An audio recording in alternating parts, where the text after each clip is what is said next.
अगर आप इस वीडियो को अंत तक देख पाए, तो यकीन मानिए आपके अंदर का इंसान मर चुका है। कभी सोचा है, आपकी इस हंसती खेलती दुनिया के ठीक नीचे एक और दुनिया बसी है, जहाँ हवा में ऑक्सीजन नहीं, बल्कि सड़ी हुई मांस की बदबू है, जहाँ भगवान का नाम लेने पर जीभ काट दी जाती है, और जहाँ आपकी चीखें किसी का संगीत बनती हैं। आज जो मैं आपको दिखाने जा रही हूँ, उसे देखने के बाद आप आईने में अपनी शक्ल नहीं देख पाएंगे, क्योंकि द फिल्म कोई कहानी नहीं, एक आईना है।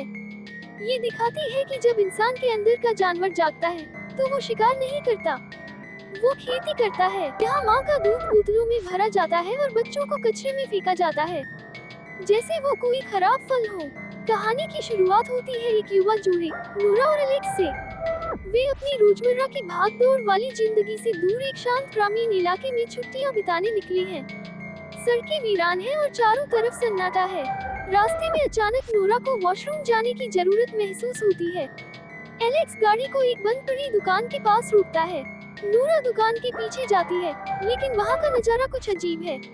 उसे वहाँ कुछ लावारिस कपड़े और एक पुराना बटुआ मिलता है, और तो और जहाँ वह खड़ी थी, उसके ठीक पास एक इंसानी खोपड़ी पड़ी थी। नूरा डर जाती है, लेकिन वह इसे नजरअंदाज कर गाड़ी में लौट आती है। एलेक्स इसे गंभीरता से नहीं लेता और कहता है कि शायद किसी ने कचरा फेंका होगा। जैसे जैसे वे आगे बढ़ते हैं, उनकी मुलाकात एक बुजुर्ग महिला से होती है जिसकी गाड़ी खराब हो गई है। लेकिन जब एलेक्स मदद करना चाहता है, तो वह महिला नूरा के साथ बहुत बदतमीजी से बात करती है। वे वहाँ से तुरंत निकल जाते हैं। भूख लगने पर वे एक छोटे से रेस्टोरेंट में रुकते हैं। वहाँ का माहौल बहुत ही भारी और डरावना है। एलेक्स बर्गर खा रहा होता है, तभी वह नोटिस करता है कि कोने में बैठा एक आदमी उन्हें लगातार घूर रहा है। उसकी आंखों में कोई नफरत नहीं, बल्कि एक अजीब सी भूख थी। वह आदमी नूरा का हाथ पकड़ लेता है और कुछ बुदबुदाता है, जिससे माहौल तनावपूर्ण हो जाता है। इसके बाद वे एक पेट्रोल पंप पर रुकते हैं। वहाँ का कर्मचारी एंड्रू उन्हें बताता है कि आगे रुकने के लिए एक बहुत सस्ती और अच्छी जगह है। एलेक्स काफी थक चुका है, इसलिए वह एंड्रू की बात मान लेता है, जबकि नूरा का मन कुछ अनहोनी की आशंका जता रहा था। जब वे उस जगह पहुँचते हैं, तो वहाँ एक भी मेहमान नहीं दिखता। हर तरफ धूल और सन्नाटा है। तभी अचानक एक केयरटेकर सामने आता है। उसका चेहरा इतना अजीब और डरावना है कि नूरा का डर और बढ़ जाता है। एलेक्स को लगता है कि बस एक रात की तो बात है। केयरटेकर उन्हें एक ऐसे कमरे में ले जाता है जहाँ बहुत सारे बिस्तर लगे थे। वो कहता है कि पहले यहाँ स्काउट के बच्चे रुकते थे।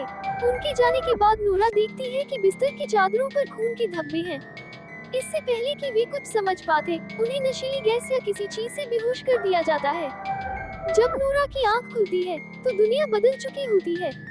वह एक आलीशान कमरे में नहीं, बल्कि कुत्तों के लोहे के पिंजरे में कैद थी। वह चीखती है, चिल्लाती है, लेकिन वहाँ कोई इंसान नहीं, बल्कि जानवरों के मुखौटे पहने लोग आते हैं। गाय और बकरी का मुखौटा पहने ये लोग उसे फिर से बेहोश कर देते हैं। यहाँ से फिल्म का सबसे बीभत्स हिस्सा शुरू होता है। नूरा को एक गोदाम में ले जाया जाता है, जहाँ उसे एक कुर्सी पर बांध दिया जाता है। एक महिला, जिसने खरगोश का मुखौटा पहना है, नूरा को एक इंजेक्शन लगाती है। ये इंजेक्शन कोई दवा नहीं, बल्कि उसे जबरन प्रेग्नेंट करने के लिए प्रेरित था। नूरा को समझ आता है कि यह कोई साधारण किडनैपिंग नहीं है, यह एक इंसानी फार्म है। यहाँ महिलाओं को दूध देने वाली मशीन की तरह इस्तेमाल किया जाता है और पुरुषों को मीट के लिए। दूसरी तरफ एलेक्स को पुरुषों के सेक्शन में रखा गया है।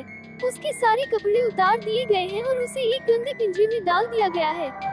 वो देखता है कि मुखौटा पहने लोग एक एक करके बंदियों को बाहर निकालते हैं और हथौड़े से उनका सिर कुचल देते हैं। एलेक्स अपनी आंखों के सामने ये सब देखकर पागल होने लगता है। जब उसकी बारी आती है, तो वह किसी तरह वहाँ से भागने की कोशिश करता है, लेकिन इन लोगों के लिए यह एक खेल की तरह है। वे एलेक्स का पीछा करते हैं। फिल्म हमें फार्म के अंदर का पूरा सिस्टम दिखाती है। ये देखकर रूह कांप जाती है कि महिलाओं को कतार में बांध कर रखा गया है और मशीनों के जरिए उनका दूध निकाला जा रहा है। जो महिला दूध देने लायक नहीं बचती, उसे मार दिया जाता है। एक सीन में दिखाया जाता है कि एक माँ से उसका नवजात बच्चा छीन लिया जाता है। उस बच्चे का वजन किया जाता है और उसे एक कचरे के डिब्बे में फेंक दिया जाता है। यहाँ भावनाओं की कोई जगह नहीं है, यहाँ इंसान सिर्फ एक प्रोडक्ट है। इसी बीच पेट्रोल पंप वाला एंड्रू वहाँ आता है। वो कोई पीड़ित नहीं, बल्कि इस फार्म का एक संकी हिस्सा है। वह इंसानों के कटे हुए सिरों के साथ बातें करता है। वह इतना पागल है कि उसने फार्म की एक मुख्य दूध देने वाली महिला को मार दिया, जिससे फार्म का मालिक फुलान बहुत गुस्सा हो जाता है। किस्मत से एलेक्स किसी तरह नोरा तक पहुंच जाता है और उसका पिंजरा खोल देता है। दोनों जंगल की ओर भागते हैं। उन्हें एक ट्रक मिलता है, लेकिन वो स्टॉप नहीं होता। वे पैदल ही भागते रहते हैं और एक पुराने चर्च में छिप जाते हैं, लेकिन शिकारी उनके पीछे हैं। भागते समय एलेक्स का पैर एक भालू पकड़ने वाले जाल बेट ट्रैप में फंस जाता है। लोहे के दांत उसके पैर की हड्डियों को चूर-चूर कर देते हैं। एलेक्स समझ जाता है कि अब वह नहीं बच पाएगा। वह नोरा को अकेले भागने के लिए कहता है। जैसे ही नोरा दूर जाती है, मुखौटा पहने लोग एलेक्स के पास पहुंचते हैं और एक भारी पत्थर से उसका सिर कुचल देते हैं। नोरा हिम्मत नहीं हारती। वह वापस फार्म में घुसती है ताकि वह अपनी सहेली एस्ली को बचा सके, जिससे उसने वादा किया था। वह किसी तरह ऑफिस से बस की चाबियां चुरा लेती है। नोरा और एस्ली बस में बैठती हैं। नोरा इंजन चालू करती है। उसे लगता है कि वह जीत गई। उसे लगता है कि वह इस नर्क से आजाद हो गई। लेकिन जैसे ही वह पीछे वाले शीशे में देखती है, उसका दिल बैठ जाता है। बस की सारी सीटें मुखौटा पहने उन्हीं बेरहम फॉर्मर्स से भरी हुई थी। वे सब शांत बैठे थे, जैसे वे पहले से ही नोरा का इंतजार कर रहे हों। ये भागने का कोई रास्ता नहीं था, बल्कि उन्हें स्लॉटर हाउस ले जाने की एक तरकीब थी। फिल्म का आखिरी सीन सबसे ज्यादा परेशान करने वाला है। एक लंबी मेज सजाई गई है, मोमबत्तियां जल रही हैं। वहाँ कई नकाबपोश लोग दिन के लिए तैयार खड़े हैं। मेज के बीचों बीच दो इंसानी शरीरों को जानवरों की तरह रोस्ट करके रखा गया है।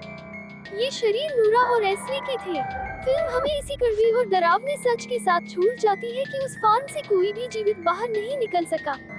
द फिल्म हमें ये सोचने पर मजबूर कर देती है कि जिस क्रूरता से हम जानवरों के साथ पेश आते हैं, अगर वही हमारे साथ हो तो कैसा लगेगा। तो दोस्तों, ये थी द फिल्म की पूरी कहानी। आपको ये फिल्म कैसी लगी? क्या आपको भी लगता है कि इंसानों के साथ ऐसा हो? तो वीडियो को लाइक करें और हमारे चैनल को सब्सक्राइब करना न भूलें ताकि आप ऐसी ही रोमांचक और थ्रिलर कहानियाँ देख सकें। मिलते हैं अगले वीडियो में, तब तक के लिए सावधान रहें।